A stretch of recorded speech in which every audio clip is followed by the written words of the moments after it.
Isang Russian military drone ang naiulat na bumagsak sa Rezekne, Latvia mula sa Belarus.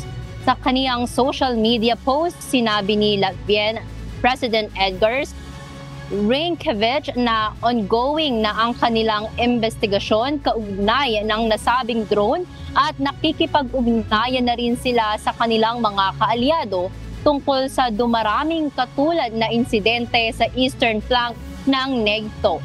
Nauna nang kinondena ng mga bansang Romania at Poland ang naturang klase ng insidente kung saan nakapasok din ang drone ng Russia sa airspace ng mga nabanggit na bansa.